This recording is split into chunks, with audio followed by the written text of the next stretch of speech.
も同じくらい好きだし、家族みたいに思ってるよ、僕は。だから、何の問題も。好きな人同士が一緒に暮らすための家なら、私たちが住むのはちょっと、どうかと。リンズ？どうしたのみんな。私2階見てくるわね。どうなってるの？見えないでござる。なかなかやるな。なので、ありがたく使わせてもらいます。アクセル！お前、今のアクセル。おお、今のを避けるか。チェックメイト。Hai halo, para penonton setia FJ Kun, selamat datang lagi di channel ini.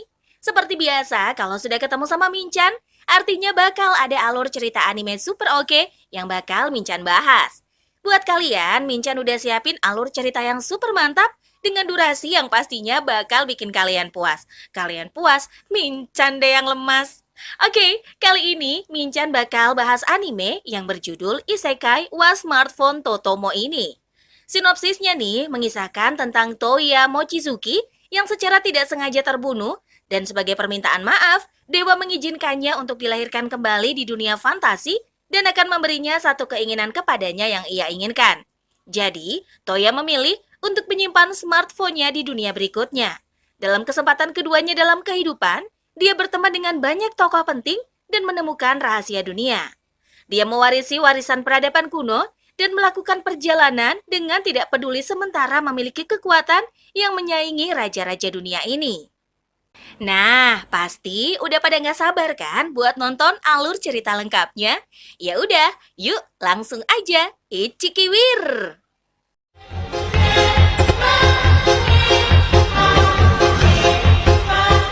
ようこそ身の程知らずのバカ野郎。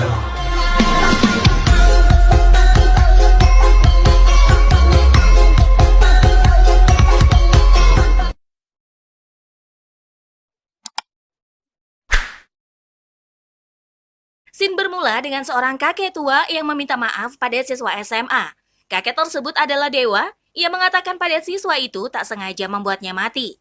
Siswa itu bernama Mochizuki Toya dan mereka pun mengobrol sambil minum teh. Kakek itu tak menyangka Toya terlihat sangat tenang dan Toya mengatakan kejadian ini seperti mimpi. Lagian, hal yang terjadi tak boleh disesali, kata Toya. Kakek merasa Toya bijaksana dan mengatakan Toya akan dihidupkan kembali, tetapi ada syaratnya, Toya akan dikirim ke dunia berbeda dari tempatnya dahulu. Toya merasa bersyukur karena bisa hidup kembali dan yang lainnya tak masalah baginya. Ia mengingat kata kakeknya Toya untuk memaafkan kesalahan orang lain. Karena Toya sangat baik hati, ia pun diizinkan untuk memiliki permintaan. Maka sang kakek akan mengabulkan permintaannya. 君の望みを聞きたい。望みですか。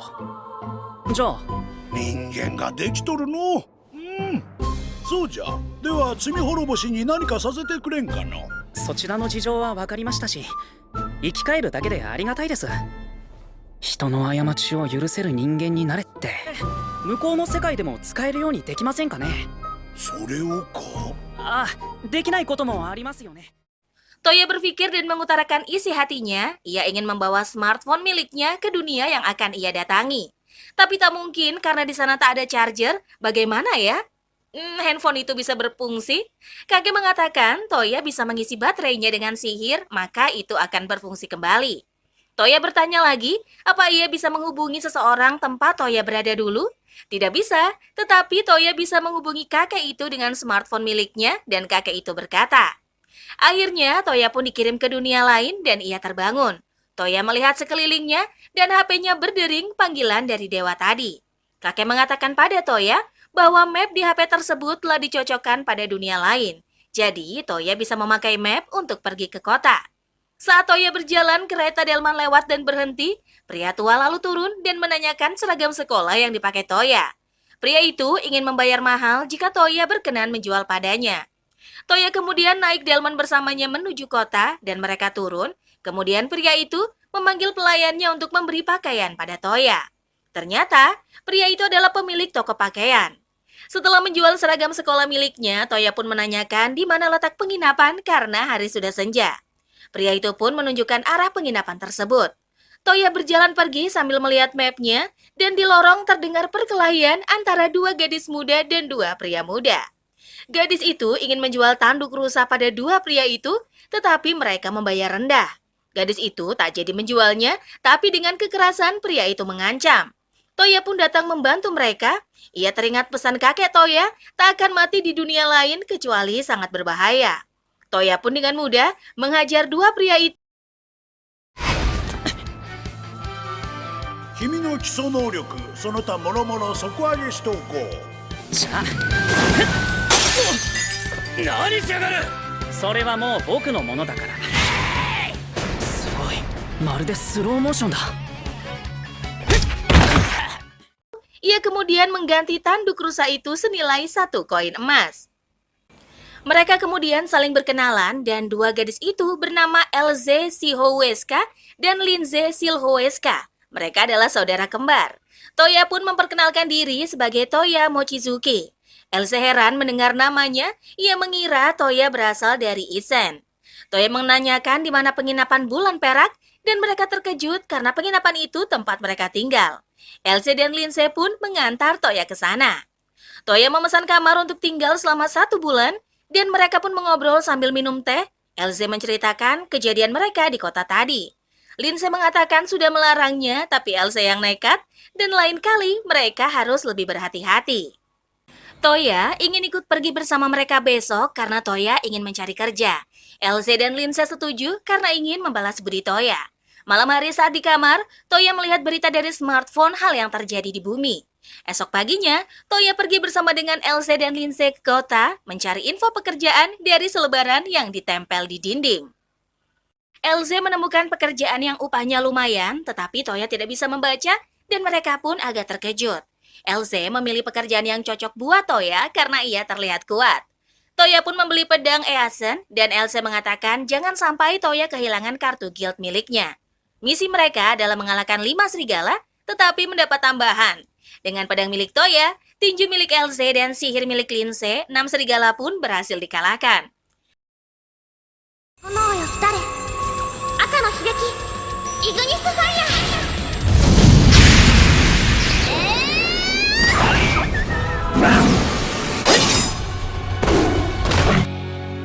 どうやるじゃない依頼は5匹討伐だったけど1匹多く仕留めちゃったわね Mereka menyerahkan tanduk 5 serigala tersebut, 1 disimpan Toya untuk kenang-kenangan.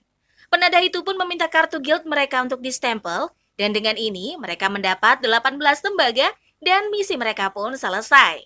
Mereka kembali ke hotel dan minum teh, dan Elze bersyukur kalau Toya masuk tim mereka. Toya meminta tolong untuk diajari membaca dan menulis, dan Elze mengatakan Linze akan mengajarinya karena ia pintar dan cerdas. Toya meminta satu hal lagi, ia minta diajari memakai sihir, dan mereka terkejut karena sihir adalah bakat alami dari sejak lahir. Kalau tak memiliki bakat alami, maka tak akan bisa menggunakan sihir. Linze pun mengeluarkan batu sihir untuk memberikan contoh. Saat Linze fokus dan mengatakan air saat memegang batu, itu maka keluarlah air tersebut. Sedangkan Elze saat memegang batu tak berfungsi karena Elze tak memiliki bakat alami. Sementara saat Toya mencoba dan berhasil, airnya keluar deras hingga tumpah. Mereka kemudian pergi untuk keluar dan mencoba 6 elemen sihir. Saat Toya mencoba semuanya, ia bisa mengeluarkan kekuatan sihir 6 elemen. Mereka heran, sebenarnya siapa sih Toya? Sementara Linze hanya bisa mengeluarkan 3 elemen saja. Batu itu adalah sihir tidak tetap berbeda dengan sihir penguat, seperti keahlian Elze hanya dengan mengucapkan mantra, mereka bisa melakukan hal apapun, termasuk pergi ke tempat yang diinginkan. Yang terpenting, tahu mantra dari sihir tersebut. Sihir yang tidak tetap dikatakan juga sihir pribadi, bahkan jarang juga orang yang sama bisa menggunakan 2 sihir itu. Toya pun mencoba sihir tidak tepat, ia memegang batu sihir dan mengucapkan mantra Get. Terbukalah portal jalan menuju tempat lain dan Toya berhasil. Micha memanggil mereka dan mengenalkan Air pada mereka. Ia bekerja di cafe parent dan Air pun meminta saran untuk membuat menu baru. Elze dan Linze tak bisa berpikir menu apa yang cocok dan mereka pun bertanya pada Toya dan setelah berpikir ia merekomendasikan ice cream. Toya membuka HP-nya dan mereka pun bertanya, itu apa? Toya menjelaskan itu adalah benda sihir.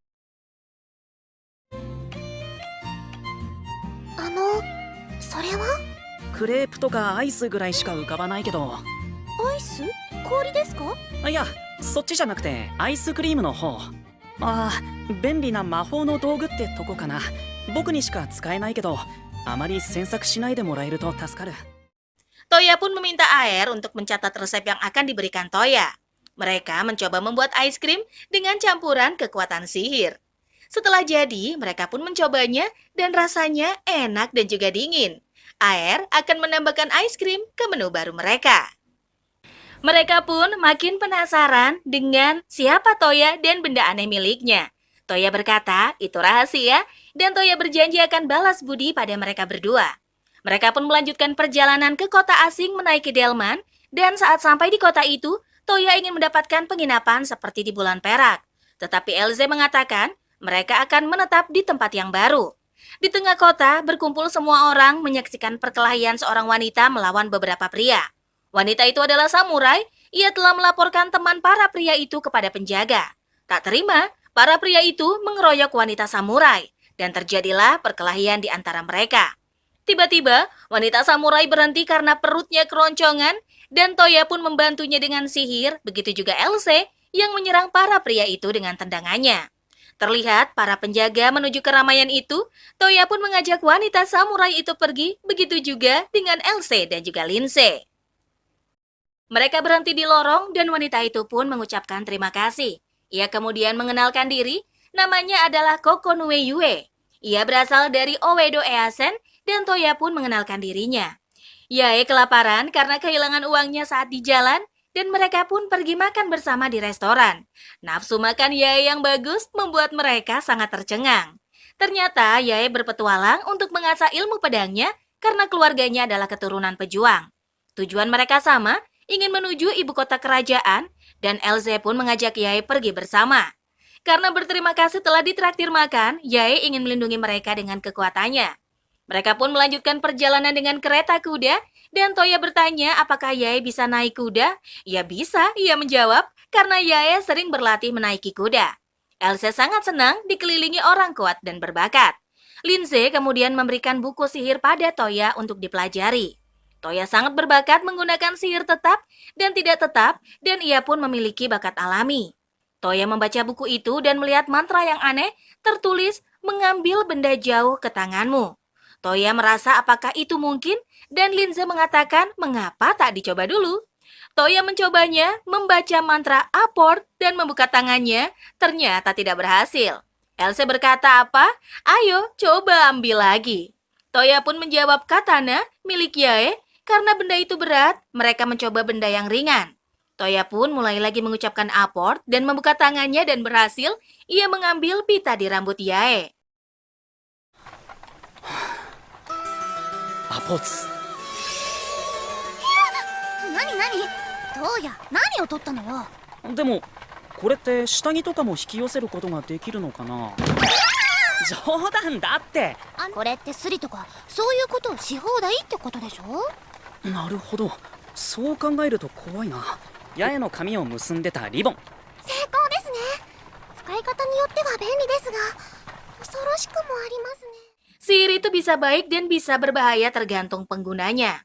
Toya berpikir sihir itu bisa digunakan untuk mencuri uang dan juga emas. Tetapi kedua saudara kembar itu melarang Toya. Lalu Toya menggoda mereka akan mengambil pakaian dalam Elze karena dan juga Lindsay akan sihir. Ekspresi mereka langsung panik. Hahaha, Toya mengatakan hanya bercanda kok. Toya pun membaca kembali mantra sihir tidak tetap lainnya. Ia mendapati mantra indera yang bisa mendengar dan mencium dari jarak jauh. Saat ia mencoba mantra itu, indera penciumannya berfungsi. Toya pun mencium bau darah. Mereka bergegas bergerak ke depan, dan Yae sebagai kusir membawa kereta kuda itu. Ternyata sekumpulan prajurit kadal, mereka melawan satu lawan satu. Yae terjatuh saat menyerang, dan ditolong dengan sihir milik Toya. Dari jauh, prajurit kadal terus bermunculan, dan seseorang telah memanggil pasukan kadal itu dengan sihir. Serangan itu berhasil dihentikan Toya dengan sihir juga, dan pria itu pun diringkus oleh mereka. あれは少召喚魔法です。あの男がイザーダマンを呼び出しています。わかった。キリがないわ。一体何体いるでござる。闇よ来たれ。我が望むはトカゲの戦士。くそ。そこまででござる。 Dari kereta kuda menjerit seorang wanita meminta tolong, dan pria itu sekarat karena terkena panah. Toya pun meminta Lindsay untuk menyembuhkannya dengan sihir, tetapi Lindsay berkata lukanya terlalu dalam, susah untuk diselamatkan. Semuanya mulai panik, Toya pun mengeluarkan panah di tubuh pria tua itu dengan sihir pemanggil dan menghilangkan luka dengan sihir penyembuh. Akhirnya, pria tua itu pun selamat. Wanita itu mengucapkan terima kasih pada Toya dan yang lainnya. Pria tua itu bernama Lim, pelayan dari Adipati Ortlinde. Dan wanita itu adalah anak dari Adipati Ortlinde bernama Susi Urnea Ortlinde. Teman-teman Toya pada memberi hormat dan Toya tak mengerti maksudnya. Lindsay pun menjelaskan kalau Adipati adalah keturunan bangsawan dari keluarga kerajaan dan mereka mencoba memberi hormat. Sue adalah keponakan dari raja. Shu dan Lim ingin pergi ke ibu kota untuk mengunjungi nenek Shu. Tetapi di jalan mereka bertemu musuh dan diserang tapi diselamatkan Toya dan teman-temannya. Lim meminta Toya dan yang lain untuk menjaga mereka di perjalanan menuju ibu kota. Dan Lim menjanjikan bayaran yang pantas kepada Toya dan teman-temannya. Mereka pun menyetujuinya dan melanjutkan perjalanan ke ibu kota bersama. Saat di perjalanan, Toya melihat dari atas ibu kota kerajaan North Belfast Alepis yang disebut juga sebagai kota danau. Mereka telah tiba di kerajaan disambut banyak pelayan istana. Ayah Shu datang melihat kepulangan Shu di istana. Ayahnya bersyukur Shu berhasil selamat dan ia berterima kasih pada Toya karena hal itu. Tujuan Toya datang ke ibu kota untuk mengirimkan surat dan ia pun berbicara dengan ayahnya Sue mengenai keperluannya. Mereka membahas penyerangan tadi dan banyak yang mengincar keluarga mereka agar bisa meminta tebusan uang pada kerajaan. Mereka memiliki banyak musuh untuk mengincar keluarga kerajaan. Shu menghampiri Toya dan ayahnya setelah berganti pakaian, dan Shu tak ingin membuat ibunya sedih, maka tak bercerita kejadian yang menimpanya. Ayah Shu mengatakan ibunya Shu buta dan tak bisa melihat karena kecelakaan. Lindsay bertanya apakah sudah menggunakan sihir penyembuh. Ayahnya menjawab berbagai cara sudah mereka tempuh, bahkan sihir penyembuh. Tujuan perjalanan Xue adalah untuk membuka rahasia sihir kakeknya. Dengan harapan suatu saat Xue bisa memakainya. Lindsay, Elsie, dan Yae melihat ke arah Toya penuh harapan. Mereka ingin Toya menggunakan sihir tidak tetap dengan mantra dan menyembuhkan mata Ibu Xue. Mereka pun masuk ke kamar Ibu Xue dan mencobanya. Ternyata berhasil, Ibu Xue bisa melihat suami tercinta dan anaknya. Mereka pun berpelukan karena merasa bersyukur.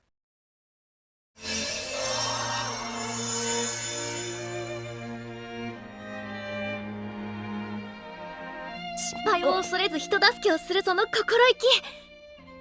拙者、トウヤ殿を心から尊敬するでござるよ。あなた、スーシー。やっぱりあんたならできると思ったわ。 Elsie dan Lindsay pun memeluk Toya karena haru. Begitu juga dengan Yae yang menangis karena sihir Toya telah berhasil menyelamatkan orang lain. Ayahnya Xie sangat berterima kasih dan ingin membayar Xie dengan 40 platinum seharga 40 juta yen kalau di mata uangkan. Wow, banyak amat ya. Minchan juga mau dong. Merasa kebanyakan, Toya pun mengembalikannya, tetapi ayah Xie berkata kalau mereka melanjutkan petualangan akan membutuhkan modal yang besar. Ayah Xie juga memberi 4 medali kerajaan. Dengan medali itu, mereka bisa masuk pos pemeriksaan dan menikmati fasilitas yang dimiliki bangsawan. Itulah bantuan yang bisa diberikan ayah Xie pada mereka. Mereka pun berhasil mengirim surat dan misinya telah berhasil. Mereka pun akan kembali ke kota Reflet. Toya bertanya pada Yae bagaimana dengannya. Yae pun memutuskan bergabung dengan mereka karena melihat Toya yang rendah hati dan suka menolong orang. Elsie setuju dan sangat senang Yae bergabung dengan mereka. Elsie mengatakan agar Yae memiliki kartu guild dan mengambil misi bersama dengan mereka. Mereka tampak senang saat bersama-sama dan Toya bersyukur bisa menggunakan kekuatannya untuk membuat orang bahagia. Saat di perjalanan, mereka bertemu dengan seorang wanita. Sepertinya ia tersesat saat janjian bertemu kakaknya. Toya menghampirinya dan ia pun langsung panik. Toya dan yang lain akan membantunya. Toya kemudian mengeluarkan smartphone-nya untuk melihat peta dan mereka mengantar wanita itu. Akhirnya, wanita itu bertemu kakaknya kembali dan rombongan mereka pun pergi.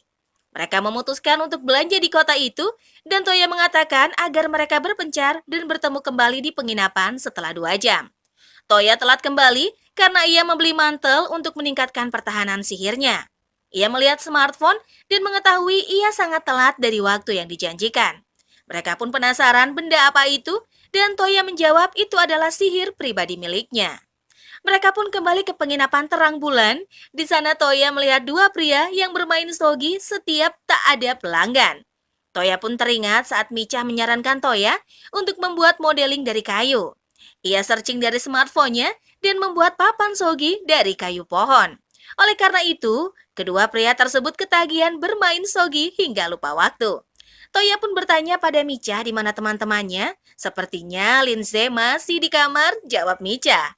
Tak lama, Elze dan Yae balik dari kafe parent dan mereka membeli kotak kue menu baru dari kafe itu.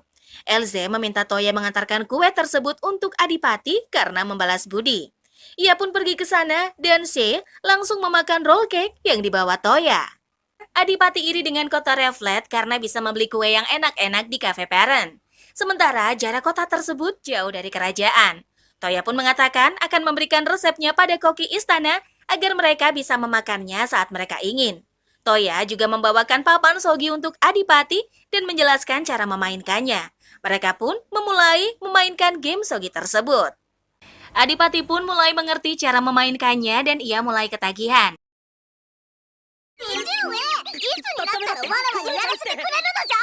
もう少しだ。その間外で遊んでくるといい。なるほど。敵の駒を奪えば軍を再生できるわけだな。はい、それが将棋というゲームの奥深さというか。まあ待ちなさい。まずは私からだ。 Sementara She minta memainkan game itu juga, tak terima diabaikan, She pun menggelitik Toya hingga menangis. Adipati tak menyerah dan serius bermain shogi. Ia mengabaikan She dan Toya hingga malam hari tiba, Adipati masih ketagihan bermain shogi tersebut. Akhirnya Toya pulang malam hari dan berjanji tak akan main shogi lagi karena merasa muak. Esoknya mereka berempat mencari misi untuk mengisi guild milik masing-masing. Begitu banyak misi ada di dinding pengumuman dan Toya mengambil satu dan membacakan misi yaitu mengalahkan Mega Slime. Mereka bertiga serentak menjawab tidak. Ternyata alasan para wanita itu adalah mereka benci hewan yang lengket. Toya memikirkan hal yang aneh-aneh dan Elze langsung memarahinya. Mereka pun mendapatkan misi baru. Elze mulai menghajar monster itu dibantu Toya dan lainnya. Lindsay mengeluarkan sihirnya untuk melawan musuh dan mereka berhasil mengalahkan 20 serigala. Toya pun menggunakan sihir search untuk memeriksa sesuatu tapi tak ada apa-apa di sana. Lindsay pun menyarankan untuk mencari benda sejarah mungkin ada di tempat itu. Toya memulai mantra barunya, search peninggalan sejarah dan mendapatkan petunjuk. Tempat itu berada di bawah reruntuhan batu dan dengan kekuatan sihir Lindsay meruntuhkan bongkahan itu. Mereka pun menemukan gerbang dan membukanya. Ternyata terdapat jalan masuk menuju labirin. Mereka terus berjalan masuk ke dalam dengan mengeluarkan cahaya sihir sebagai penerang jalan. Elze ketakutan mengira ada hantu di tempat itu dan Toya mengatakan seorang Elze ternyata bisa takut juga ya. Elze pun mengomel tak terima dikatakan pengecut. Mereka terus berjalan, Lindsay memegang cahaya di tangannya memimpin jalan. Toya pun melihat tulisan pada dinding batu dan meminta Lindsay membacanya, tetapi ia tidak tahu karena tulisannya adalah sihir kuno. Toya pun mengambil HP-nya dan memoto tulisan itu. Cahaya dari kamera membuat teman-teman Toya terkejut. Yae menyadari bahwa cahaya itu berasal dari smartphone milik Toya. Toya pun mulai menjadi fotografer dan memfoto semua yang ada di sana. Lindsay kemudian melihat ada batu sihir elemen tanah. Jika dialirkan oleh energi, maka akan menghasilkan mantra sihir. Lindsay pun meminta Toya menyentuh batu itu dan mengalirkan energinya. Lindsay, Elze dan Yae mundur ke belakang, mereka takut terkena reruntuhan. Saat Toya memegangnya, lalu batu itu bereaksi tempat dan itu serasa akan runtuh.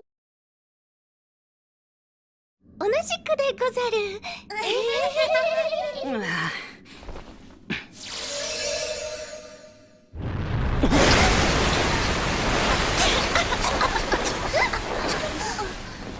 随分と大掛かりなドアだな。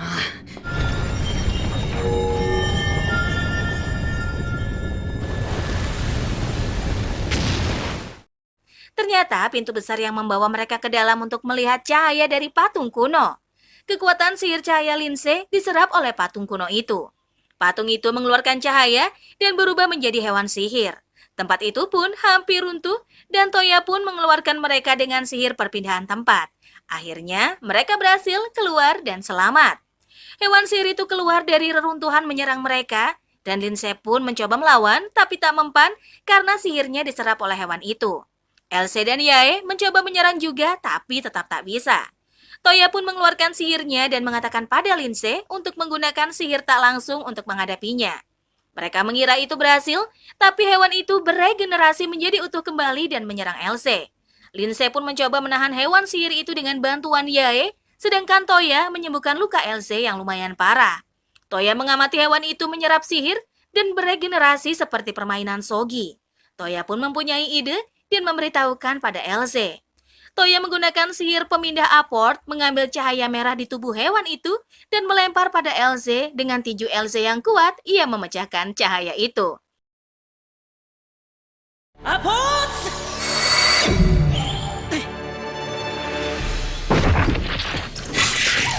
これでどうだ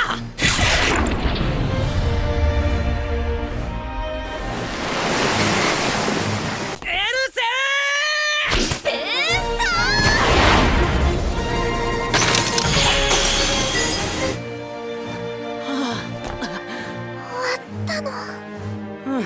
多分 Hewan sihir lebur menjadi debu dan mereka pun akhirnya berhasil.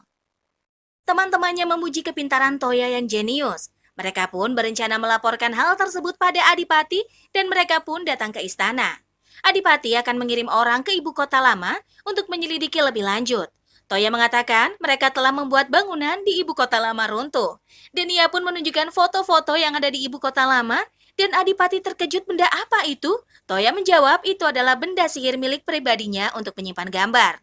Toya akan membuat salinan gambar tersebut dan memberikannya pada Adipati. Ternyata Adipati tak tahu penyebab kenapa ibu kota lama ditinggalkan dan karena tak ada catatan tertinggal pada arsip kerajaan. Adipati meminta agar mereka mencari tahu tentang ibu kota lama dan Toya pun menjawab mereka akan membantu menyelidikinya. Elsie dan Yae mengomel karena tak bisa mendapatkan harta karun. Mereka pun kembali ke penginapan untuk beristirahat dan Toya mulai mencetak gambar yang ia kumpulkan dari smartphone-nya. Toya menggunakan Get untuk pergi ke istana. Adipati berhenti dari kereta delmannya melihat Toya dan sepertinya sang dewa mengirim Toya untuk bertemu Adipati. Toya mencoba menggunakan mantra di smartphone-nya di layar HP, muncul Lindsay yang sedang memakai pakaian dalam dan wajah Toya pun memerah melihatnya. Dari depan pintu, Lindsay memanggilnya dan Toya pun salah tingkah. Lindsay membahas sihir bersama Toya dan menunjukkan kertas tulisan kuno yang tak bisa dibacanya. Toya pun merubah koin menjadi kacamata dengan sihir. Lindsay mencoba membaca dengan kacamata itu dan terbaca meski tulisan kuno. Lindsay mengajak Toya untuk mencoba sihir baru dengan mantra bubble bomb, keluar gelembung air, dan Lindsay terus mencoba agar berhasil. Karena kelelahan, Lindsay pun pingsan dan dibawa ke kamar oleh Toya. Lindsay tak putus asa setelah sadar, ia mencoba lagi dan Toya pun mengalirkan energinya pada tongkat sihir Lindsay agar ia bertenaga. Toya mencoba membantu mengarahkan maksud dari mantra itu dan saat Lindsay paham dan mencoba kembali, ia pun berhasil meledakkan pohon dengan bubble bomb miliknya. 水よ来たれ衝撃の放物バブルボム衝撃の放物バブルボムやっぱり難しいです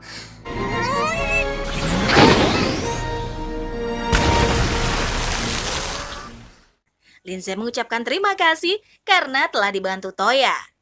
Kali ini, sepertinya Elsie punya masalah sarung tangan tinjunya yang rusak karena melawan monster terakhir. Ia mengingat misi mereka saat melawan monster, dan Toya mengatakan sarung besi itu harus diganti. Elsie pun meminta Toya menemaninya ke pusat kota.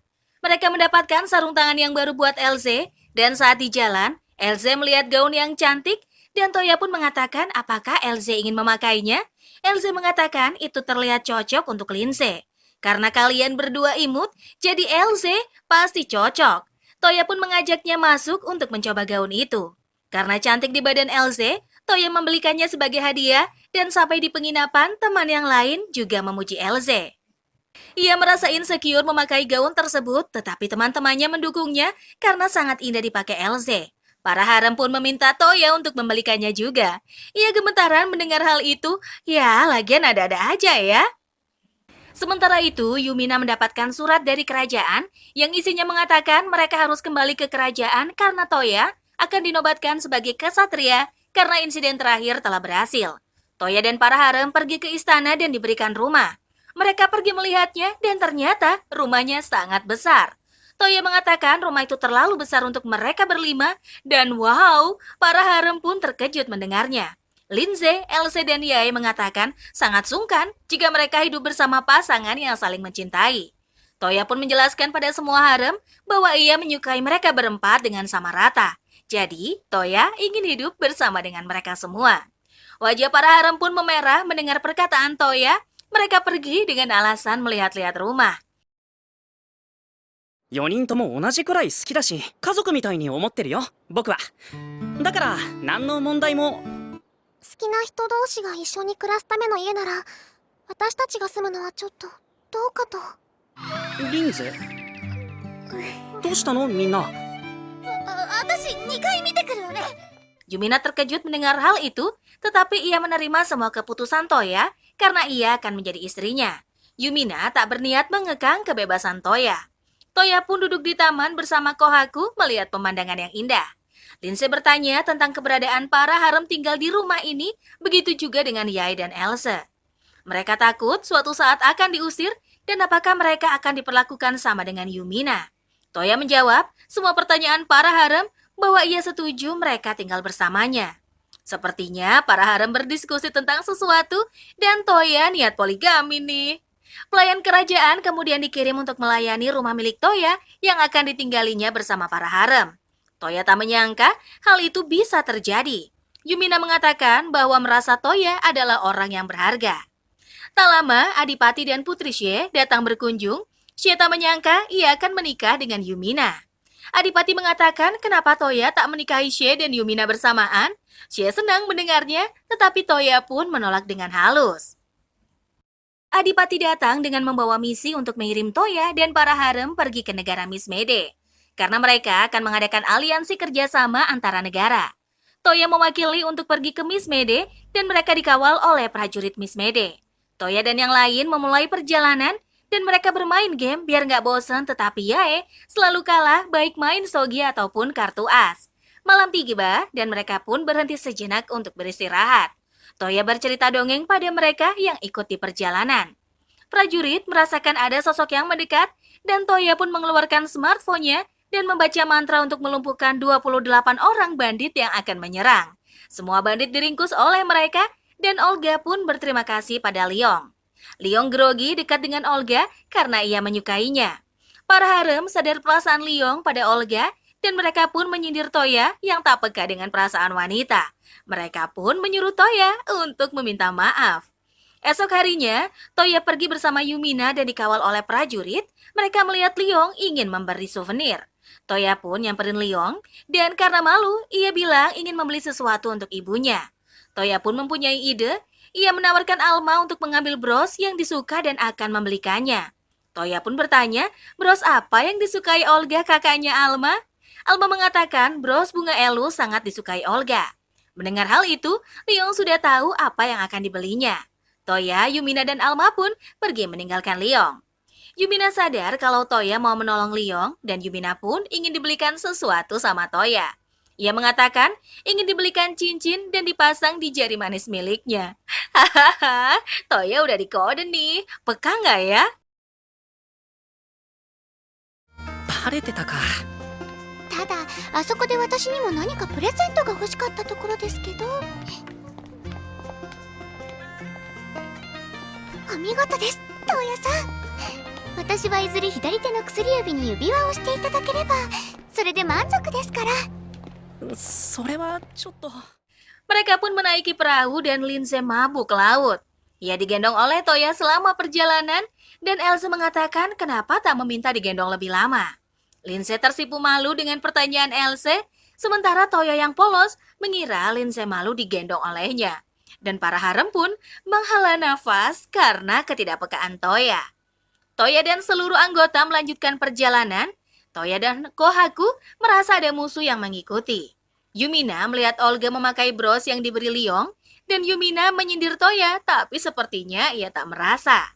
Di dalam kereta kuda, Toya mengecek smartphone miliknya, dan ia mengatakan selama ada Kohaku, binatang buas akan takut untuk mendekat. Di hutan tempat mereka berhenti, ada sosok yang ingin menyerang, ternyata itu naga yang mengamuk, dan Toya melihat dari smartphone, naga telah menyerang desa Eld. Toya meminta Yumina menjaga Olga dan yang lain. Toya dan teman-temannya pergi ke desa Eld untuk mengevakuasi desa. Naga membakar desa itu dengan semburan api, dan Toya menaiki Kohaku dan membawa Lindsay. Mereka mencoba menjauhkan naga dari desa Eld. Toya pun menyerang naga dengan sihirnya, dan naga itu terjatuh. Lindsay menggunakan sihir air miliknya untuk membuat sayapnya patah, dan naga itu mengeluarkan semburan api. Toya pun menggendong Lindsay menghindari api tersebut. Yae menyerang naga itu dengan pedangnya, dibantu oleh Elze yang menyerang dengan tinjunya. Naga semakin mengamuk tak mempan diserang karena kulitnya yang keras. Toya pun berpikir hal apa yang harus dilakukannya. Ia pun meminta Lindsay membuat dinding es dan Kohaku melindungi Lindsay dari belakang. Yae dan Elze mengalihkan perhatian naga itu. Dengan dinding es dan sihir modeling, Toya pun menyerang naga hingga jatuh tak berdaya. Dan mereka pun akhirnya berhasil.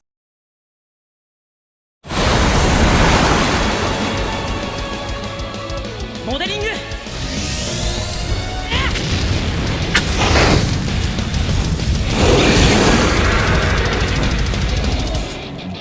輝く清掃シャイニングジャベリンモデリング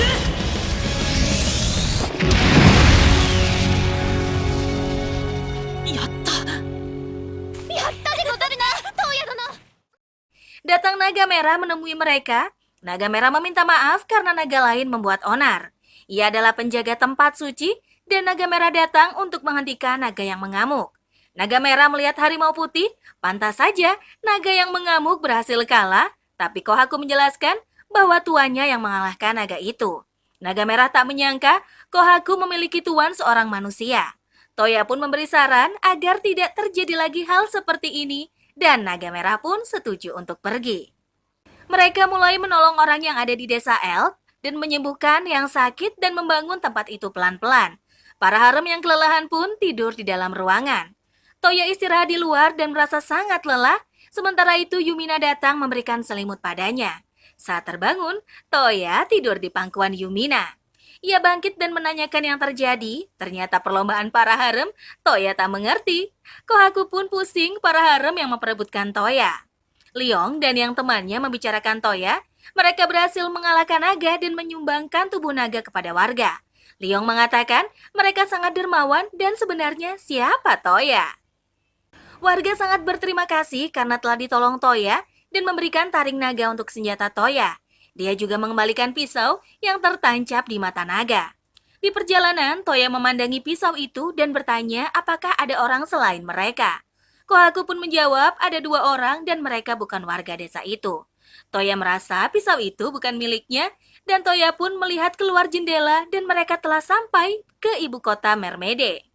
Mereka pun memasuki istana dan disambut oleh Raja Mesmede.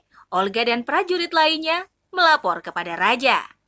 Putri Yumina kemudian memberikan surat dari ayahnya Raja Belfast kepada Raja Mesmede dan Raja mengatakan akan membalasnya. Raja mendengar 4 kesatria berhasil melawan naga dan Raja menjadi semangat dan ingin bertanding melawan Toya.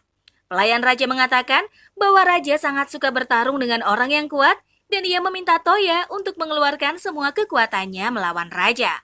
Wasit menjelaskan aturan tandingnya dan dimulai. Dengan sihir slip milik Toya, Raja jatuh dan ia menghunus pedangnya. Merasa hal itu pelanggaran, Raja pun mengatakan Toya tak boleh menggunakan sihir itu. Mereka pun mulai bertanding lagi dan Raja mulai menyerang Toya dan berhasil menghindar. Raja memiliki mantra sihir acel miliknya yang bergerak sangat cepat. Toya pun meniru mantra sihir Raja dan mereka berlomba dengan kecepatannya.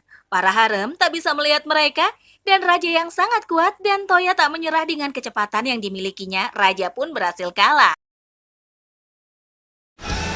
どうなってるの？見えないでござる。なかなかやるな。なのでありがたく使わせてもらいます。アクセル。お前今のアクセル。おう、今のを避けるか。チェックメイト。その言葉の意味はよくわからんが。Wasit pun mengumumkan Toya sebagai pemenang dan Raja memuji kekuatan Toya. Malam harinya Raja mengadakan pesta dan Toya mengambil hidangan di pesta itu. Leong menyampari Toya dan bertanya di mana Olga. Mereka melihat ke arah para harem memakai gaun yang indah dan Raja mendatangi Toya dan berkata tak heran Toya dipanggil bangsawan oleh kerajaan Belfast. Para harem memuji pakaian yang Toya kenakan. Toya pun memotret para harem yang kelihatan cantik. Raja bertanya benda apa itu, dan Toya menjelaskan smartphone ini sihir khusus miliknya untuk bisa menyimpan gambar. Apakah bisa disalin? Tanya Raja kembali, dan Toya menggunakan sihir dan menyalin foto itu pada kertas yang tersedia. Raja ingin wajahnya difoto dan dicetak pada salinan, dan tentu saja bisa, kata Toya. Setelah selesai, Toya pun pergi dan beristirahat karena lelah. Toya melihat sebuah boneka berjalan dan memanggilnya. Ia pun menuntun Toya ke kamar seorang lim peri penyihir. Ia mengatakan ingin melihat seorang pembunuh naga. Toya heran kenapa boneka itu bisa bergerak dan berbicara. Lim menjelaskan teori sihir miliknya yang dinamakan program. Kekuatan yang dipusatkan pada pikiran dan dihafalkan itulah program. Toya paham dengan contoh yang ditunjukkan Lim. Toya pun mencoba program milik Lim dan berhasil, dan Lim pun menawarkan pada Toya agar menjadi muridnya. 距離の指定を忘れたわね。まあこうやってプログラム開始、移動、発動条件、人が腰掛けた時、プログラム終了。あなた今何やったの？プログラム開始。移動後方へ2メートル。発動条件人が腰掛けた時。 Toya pergi dan berlari, ia ke kamarnya lalu tidur. Esok harinya, Toya berjalan keluar dan disapa oleh Lindsay dan Yumina. Toya mengatakan mereka sangat akur. Lindsay kemudian bertanya Toya hendak kemana, dan Toya pun mengajak mereka berbelanja. Tak lama dengan gate, Toya pun pergi ke hutan. Lindsay menggunakan sihirnya memotong taring naga. Taring yang dipotong dengan sihir modeling berubah menjadi pistol. Toya pun merubah benda lain menjadi peluru. Dengan sihir program, ia mengatur panduan memakai pinsteel itu. Saat mencoba tembakannya meleset, Toya membuat pengaturan lagi melalui program hingga sempurna dan ia memiliki senjata baru.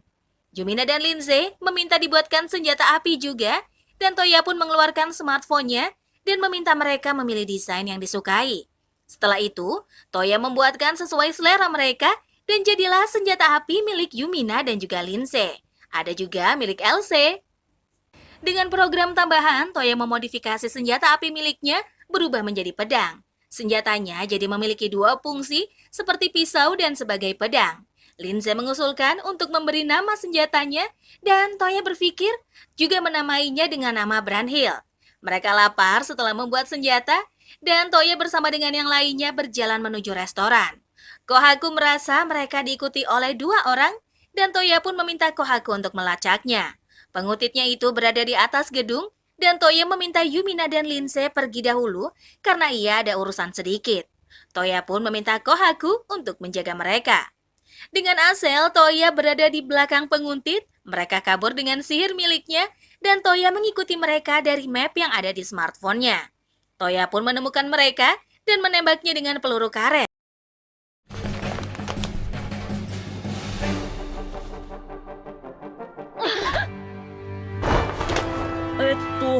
話はわかるかな？君たちは何者か。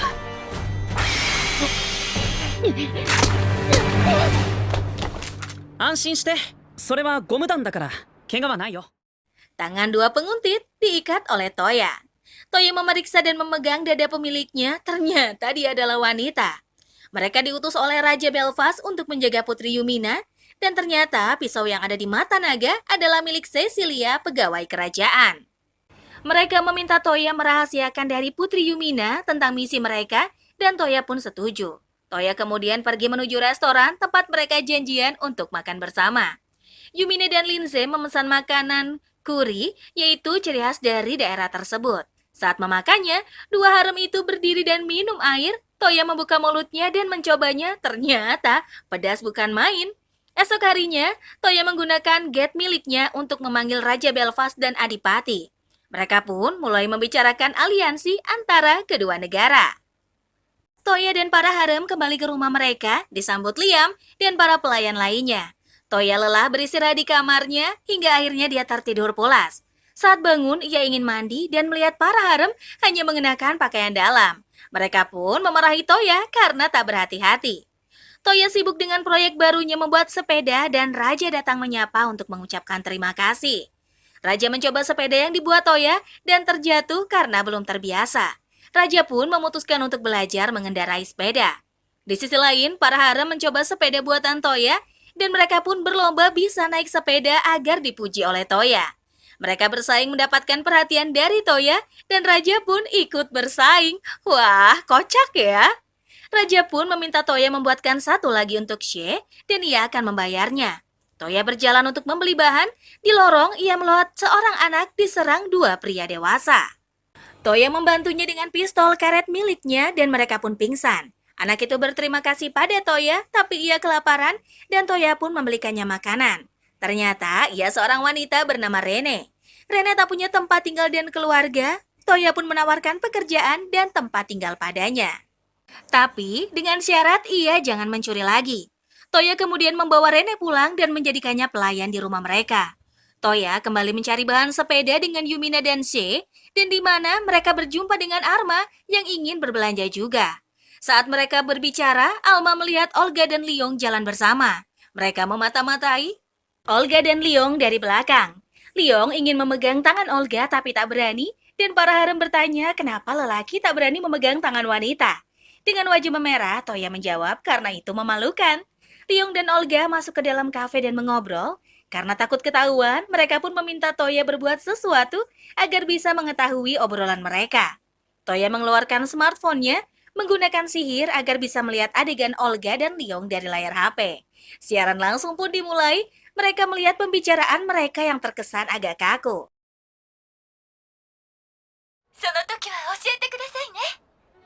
お姉ちゃん、嬉しそう。ベルファストとミスミドは友好的な関係を結ぶわけですし、こちらに来る機会も多くなりますよ。あと数日でリオン殿もベルファストに帰られてしまうのですね。でもこれから。 Saat Olga dan Leong meninggalkan kafe, Arma berlari mengikutinya dan tak sengaja menabrak seorang pria tua. Toya membantunya dan ternyata Raja Mermede yang sedang berkeliling. Toya pun menceritakan perasaan Leong pada Olga dan mereka memantau dari kejauhan. Leong ingin merangkul Olga tapi tak jadi.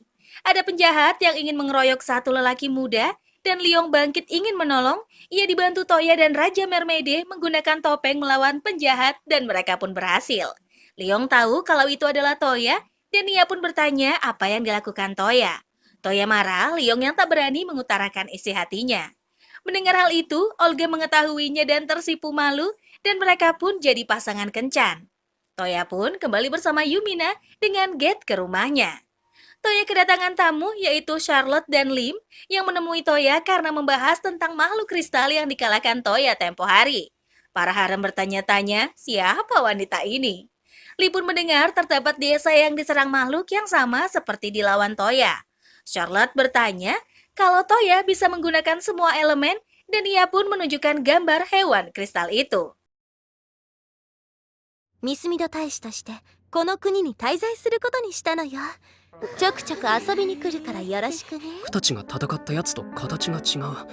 こいつら何者なんだ？昔ゴールの発動には相手に接触する必要があるわ。接触にはなんて言ったって口づけが一番ね。待つでござる。心を読み取るって拙者の心でござるか？心配しないで。 Dan cerita pun berakhir.